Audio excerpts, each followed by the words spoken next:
বেশিরভাগ কিন্তু 80% রেমেডি কিন্তু আপনার হাতে, ডাক্তারবাবুর হাতে নয়। বারবার আমি বলি, পেশেন্ট কিন্তু নিজে থেকে ঠিক মতন চললে দীর্ঘদিন ভালো থাকবে। 80% রেমেডি ইন ইওর হ্যান্ড। তাও আপনি বাড়িতে মেডিকেশন হিসেবে যেগুলো রাখবেন ডেফিনেটলি, তার আগে বলি কিছু কিছু ফুড আছে আমাদের যেগুলো আমাদের প্রোবায়োটিক হিসেবে কাজ করে, সেগুলোকে মাথায় রাখতে হবে। আমরা চেষ্টা করব ন্যাচারালিটি কিভাবে মেনটেন থাকে। সবসময় যে ওষুধ খেয়ে ভালো হতে হবে এটা কিন্তু ঠিক নয়।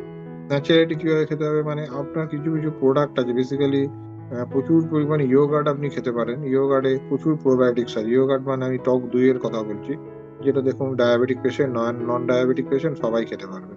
তো দই যেন আপনার ডিশে থেকে সবসময় থাকে। আর খাদ্যাভ্যাসের মধ্যে কিছু কিছু জিনিস বারণ থাকবে, বিশেষ করে সর্ষের তেল, ঘি, মাখন, পাঁঠার মাংস আর বিফ। এই কটা জিনিস হচ্ছে হাই ফ্যাটি প্রোডাক্ট, এবং বিশেষ করে ফ্যাটি প্রোডাক্ট না হলেও এগুলো প্রিপারেশন করার জন্য আপনার প্রচুর পরিমাণে তৈলাক্ত জিনিস দিয়ে প্রিপারেশন হয়। এই জন্য এই কটা জিনিস একটু অ্যাভয়েড করাই ভালো।